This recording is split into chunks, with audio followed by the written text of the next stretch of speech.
A lot of people build survival kits, a lot of people put them online.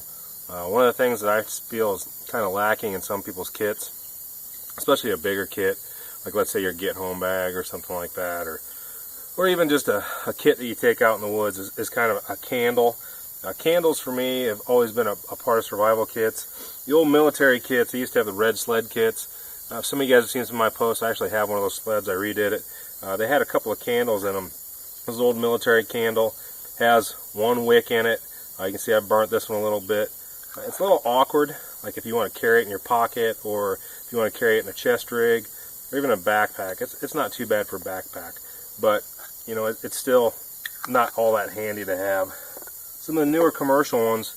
This is a really nice one from Exotac, or Exotac, and it's pretty much beeswax. And I haven't burned it yet, but I have stole some of the beeswax out of it, because I think the beeswax is more valuable than the candle itself. It says you can get 16 hours of burn time out of it.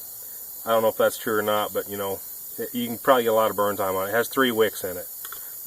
You don't have to have these commercial type deals. You can make your own.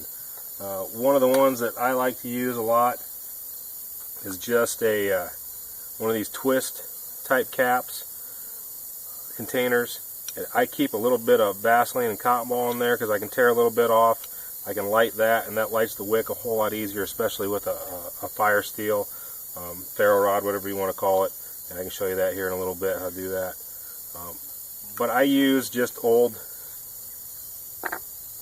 candle stubs that I have left over. So we'll melt some of these down and we'll make one of our own. So I need a container and I need a wick. Once again, this is one of those twist containers. I've had some different wax and stuff in here. I like using the lamp wick. Seems to work pretty good. It's cotton, obviously it's lamp wick, so it burns well. And I just cut a piece big enough so that it stands up in there. That way I'll be able to get a full burn all the way across. So these candles are going to be good for a lot of things for me. They're gonna help my morale if I'm in a bad spot. I'm gonna melt these candles down here.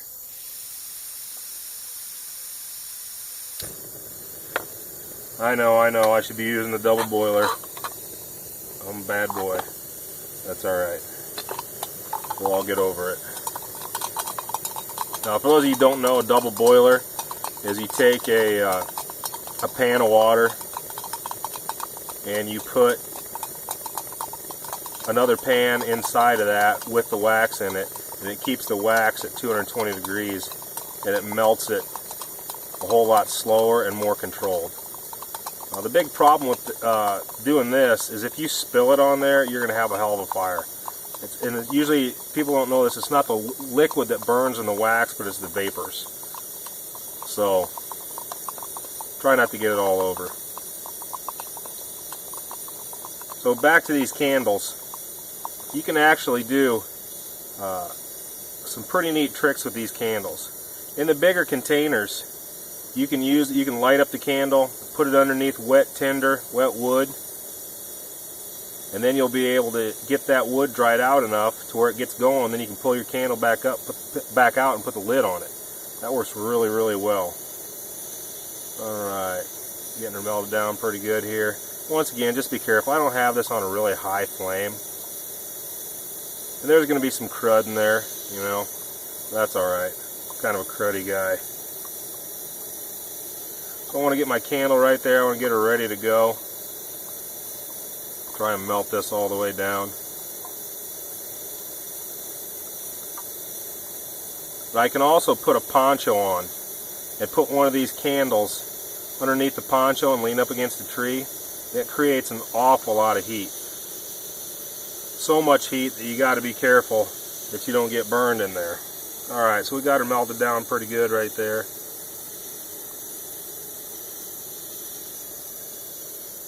Turn that off. Maybe. Yep, turn it off. Alright, I'm going to take a spoon.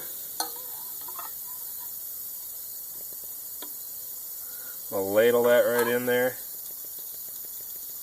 This is my heavy cover spork.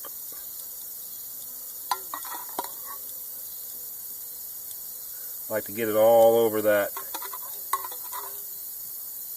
wick.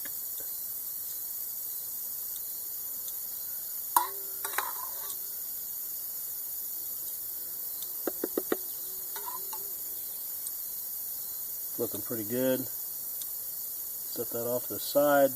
Let it cure out. Put that off to the side.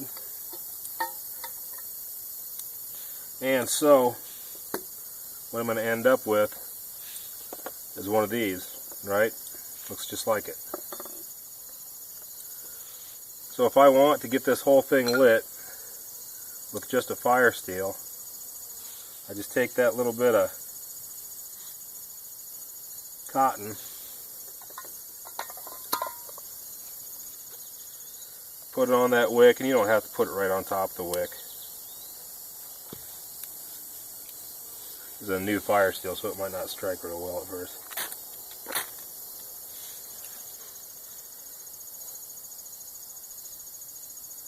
Hopefully that's going to be hot enough to get her going. If not, we'll put a little bit more on. Nope, not quite hot now. There she goes.